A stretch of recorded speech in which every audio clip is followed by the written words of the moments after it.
Welcome back, guys, to another episode of Rapflex Radio and the continuation of the Five Fears series. I am your host, as always, Kyle Rapp, and I'm in a mood today.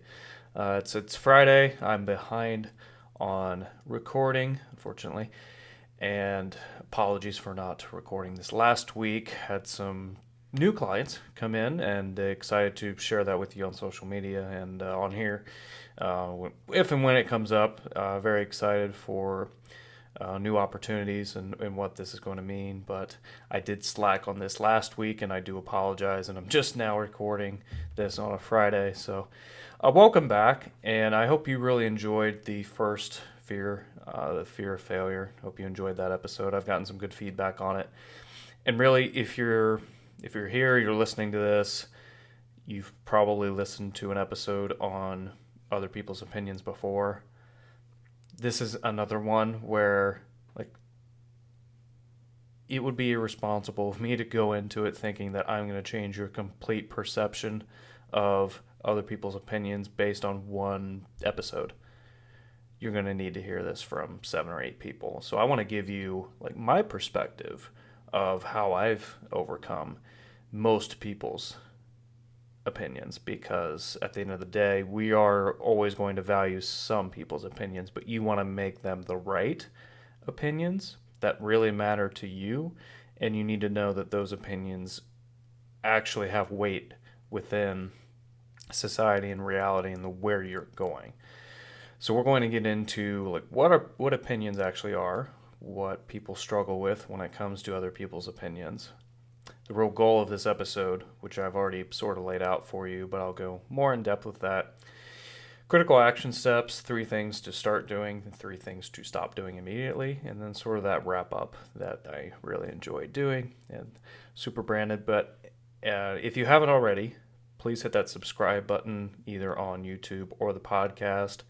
And if you wouldn't mind, please, if you enjoy this episode, please share it with someone who will need it. So we're going to dive into what really are opinions. And opinions are perspective, life experience, and past trauma. Just like you. Past trauma is very, like, an interesting kind of intersection of what perspective and life experience can be, because someone can go through one experience and then another person can go through another experience, and they're going to come out of it very differently, and one may take a while to kind of process and resolve whatever went on compared to the other person. And that kind of just comes down to personality and, like, what you've been through in your own life and how much you've gone through, how much you've struggled. And that we need to take into consideration when we start to evaluate whether or not someone's opinion really matters. And we really crave acceptance from our tribe. This is in evolutionary psychology. Again, if you've heard an episode or 2 about fear of other people's opinions, you've heard this before. But if you haven't, or,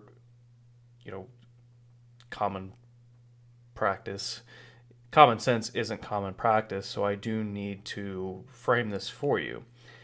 Over the past 25 or 30 years, our tribe that we used to consider maybe 20 to 25 people lived in our either literal tribe or community, small town, things of that sort. We now have access to the internet, and individuals that I consider in my inner circle in my tribe, I met on the internet. But we can let these opinions, aka 4.57 billion people who have access to the internet, we can allow them to get into our minds, and we have now that fear of possibly their opinion. Not that we're going to reach that many people, because for Instagram, for instance, it only reaches 8 to 10% of your followers, let alone the entire Instagram universe, which last I checked, Instagram, the actual official account, had like 385 million people following it. So just put that into perspective. Like Twitter, there's only 2% of the world on it, but they seem to be the loudest.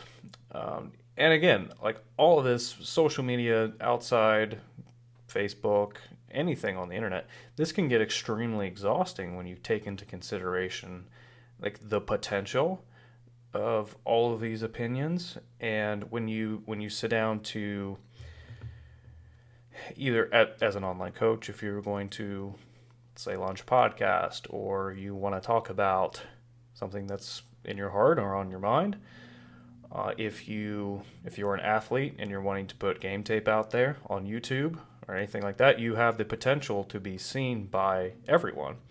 You also have the potential to be judged by all of those people. So it really can be,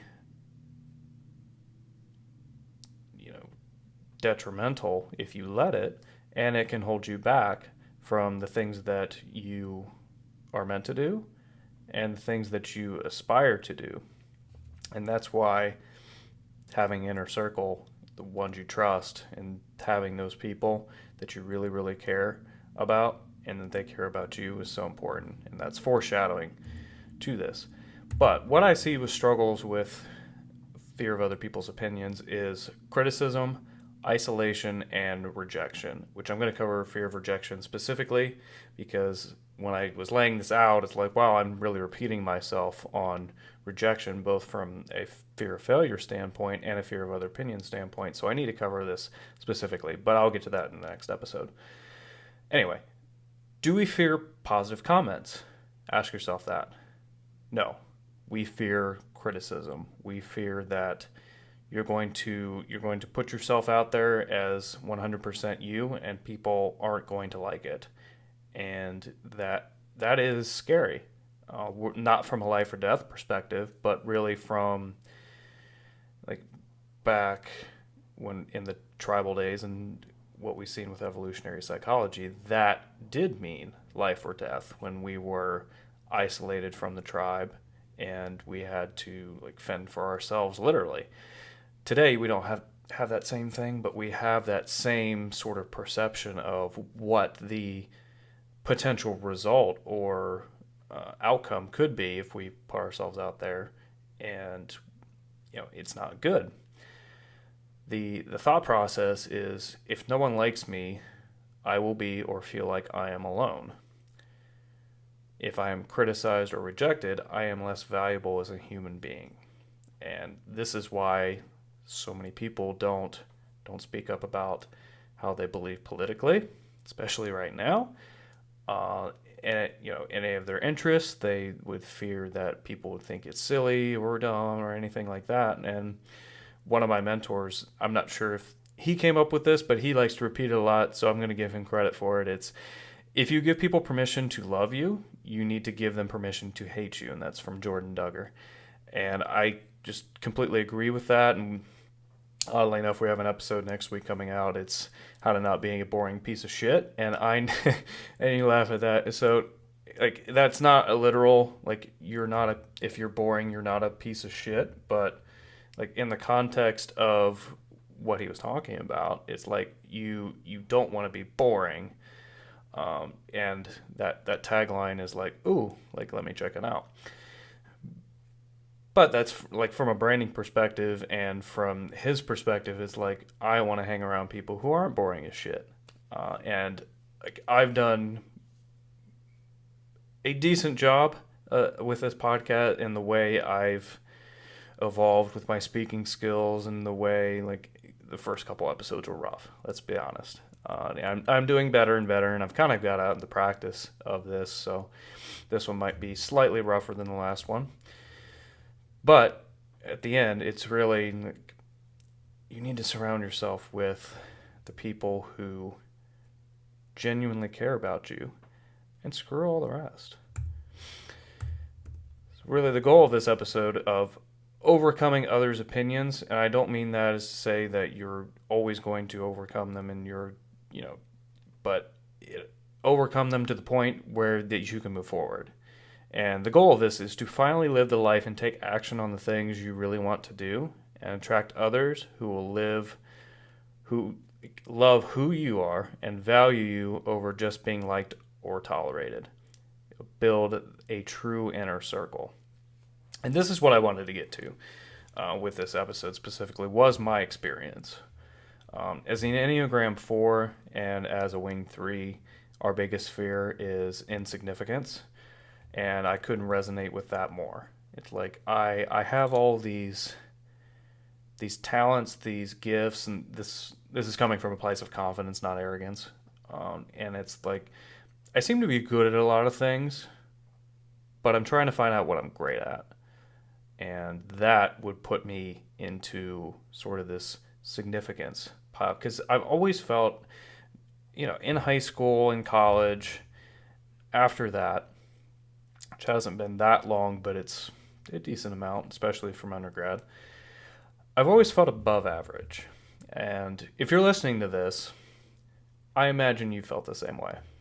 If you're listening to the Elite Performance podcast, you're curious about like what the best do, how to get better, how to go from average to great or above average to great to exceptional to elite, whatever word you want to use. And this has been my journey. It's I grew up with talents and skills and the belief in myself, and my parents told me I could do anything I wanted. I knew like that wasn't 100% true. I am 5'11". I'm 6 foot with shoes, and basketball probably wasn't in the cards for me. Neither is country music. A singer, maybe working with some country music stars, but for most everything else that I was interested in, I did believe that I could do that. But did I have a burning desire, and was it something I wanted to do long term? And that took a while for me to find. And it is pairing this high level of interest and obsession with my skill set and talent. And I think that's a lot of where people get mixed up, especially with undergrads coming right out of college, minus COVID right now. Just take that out right now if you can in your mind. When you're applying to jobs, you're always saying what your interests are and what you're passionate about. But the employer doesn't care. The employer cares what you're good at and if you can contribute to that company. And it's sort of the same thing when you're building your own company. It is, what do I really, really enjoy? What's what they call the genius zone? And what is everything that, like, reality I do have to do right now? Whether that is finance, bookkeeping, all that, for me, shit I don't want to do, like that I'll be able to outsource. And what are the things that really drive me and really will drive the company the best that I can? And I know now what that is, but it took me a while to figure that out by doing a lot of things. And through grad school, 2017, 2018, I was a number 2 in a startup with I'm Not You LLC, and worked for NE, and went from podcast production to email marketing to coaching to, I pretty much tell everyone, anything he didn't want to do, I did. And I learned a lot from that. I learned what I enjoy, what I didn't enjoy. And to take a step back, that's exactly what I did with Meadowbrook too, the golf club that I worked out. And I wanted to give it 3 years. And I told Dennis, and I remember having a conversation with Brian Hampton, one of the members, and he was like, it's just as important to find out what you don't want to do that it is that you do want to do. And like, I know I gave that the shot it needed, and I was at a great place, and that just wasn't for me long term. And I really enjoy like food and beverage and that sort of upscale community and that aura or that feel. And I've actually taken a lot of those sort of skill sets and mindset to coaching, to what I create. and who I have in mind of who I want to work with, and I eventually do want to become like a member of that. So it definitely opened my eyes, and it was absolutely needed as someone who was in their mid 20s, as trying to find out what they were trying to do. And this does have to do with other people's opinions, I promise. But through all that, through high school, through college, I always felt that I was just a little different, and that's exactly what the Enneagram Four, especially the Wing Three, feels like. Like their journey and their struggle and their life experience is just a little different than everyone else's. And high school, I absolutely felt that way. Didn't really feel like I fit in like perfectly anywhere, but I could talk to anyone. I had a great set of friends in high school, and you know, Doug, Tyler, and Jeff, I consider like high school, college, and beyond, and they're stuck with me until the day we all die. We, I know that. Hopefully, they know that, and love them to death. But going from like high school to college, like specifically major wise, I finally picked sport management, and the minor most people did, journalism or business, something like that. And I was the only one, at least in my graduating class and anyone I knew, who minored in psychology because I fell in love with sports psychology, but I wanted to give hospitality a chance because A, I needed an internship, and B, I found it fascinating. I worked at golf clubs before. So ultimately, I did go back to the sports psychology, which has now in turn turned to performance coaching and using those teachings and those sort of frameworks and principles to now shift over into teaching athletes and online coaches sort of the same concepts, but a little less research focused, but still being evidence based. And anyway, so I had my friend group in New York and absolutely loved them and still keep up with a lot of them. Um, and I've always, to my credit, I say this confidently, I've always had this like circle of friends, and really, I've never cared too much sort of outside of what people thought. But I've really never gotten any like messages on social media or had anyone tell me to my face like you suck or you're not going to be able to do this. I've had a lot of silence. Don't get me wrong.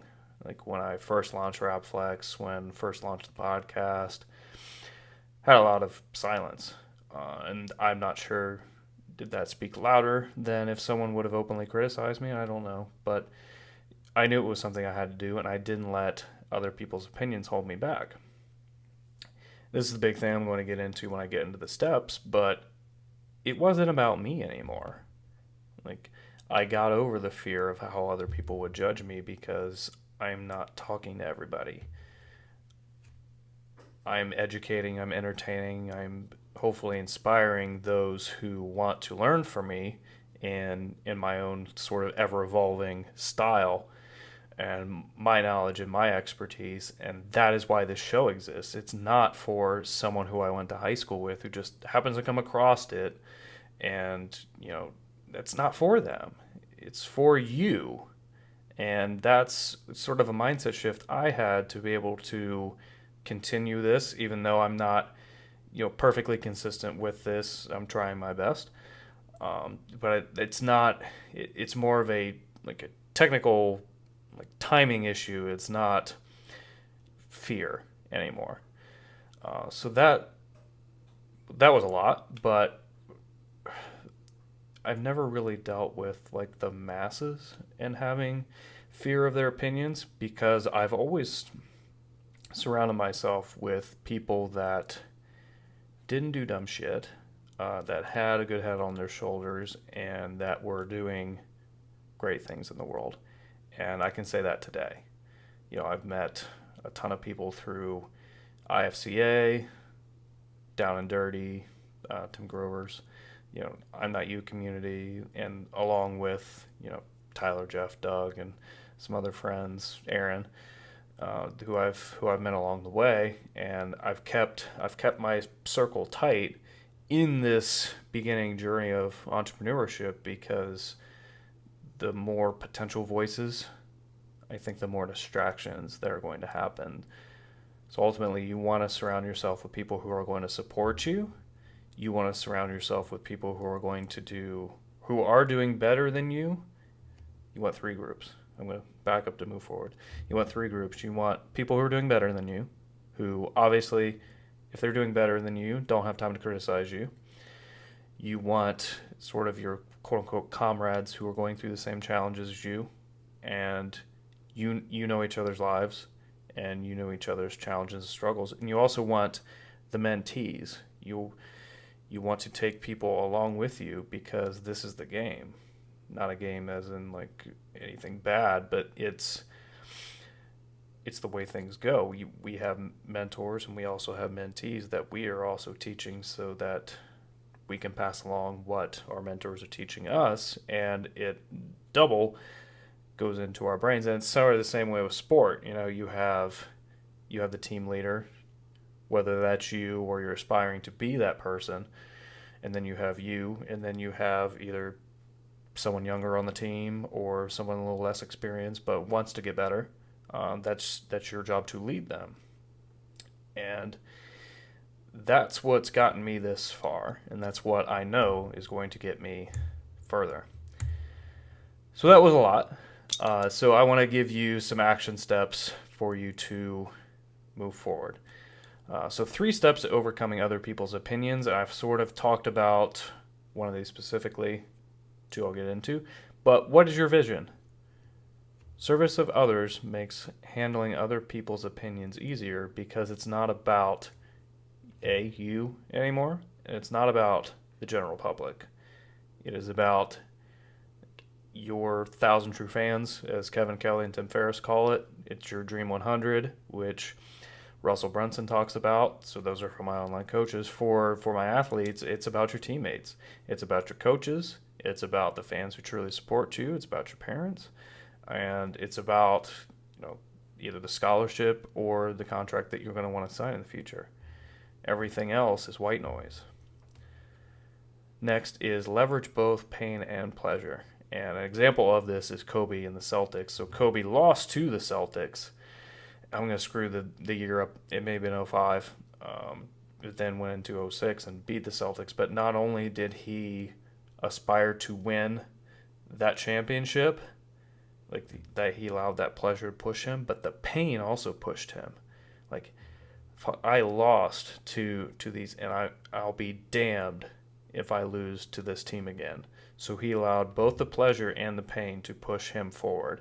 And I do believe that is essential to getting things you want, is leveraging both of those things. And lastly, death ground. This is a tactic that I teach, and it's basically giving yourself an objective, giving yourself an accountability partner, and giving yourself real life extreme consequences if you don't do it. So what I say is you can't not do it, and you're going to let someone down, especially yourself. Bonus, and it's 3 things to stop doing right now. Stop surrounding yourself with enablers and average people. If you're listening to this podcast, I want to invite you to my Facebook group, which I'm currently optimizing and growing, but those are going to be people who are not average, who are not going to be enabling you, who are going to push you forward. Second is severely limit social media consumption and value. And what I mean by that is stop limiting your consumption and start creating more. Start being the star of your own movie. And third, and I will use this again in the fear of the truth, stop taking shit so personally. We are selfish by nature. If someone's criticizing you or you take a slight, stop taking that shit so personally. Walk away from it. You know yourself better than anyone else does. So stop taking slights or other people's opinions so damn personally, because most of the time it's not meant to be. So, wrap up. Evaluate whose opinion you truly value and remove stock in everyone else's. When I say remove stock, it doesn't mean ignore them. It doesn't mean be a arrogant asshole. It means remove stock in their opinion, but still have them in their lives, along with having that inner circle and having the people that you truly lean on, the people who you truly value, and the people who will truly support you and only want what's best for you if they do give you some sort of critique or ways to improve. Because if they're doing better than you or they're where you're at right now and you trust them, it's really not going to be a criticism. It's going to be a way for you to get better because they truly care about you. And that is what I will always be for my friends and vice versa. So I really hope you enjoyed that. Got into a little bit of sort of my past, and you got to see a little bit of my perspective on other people's opinions.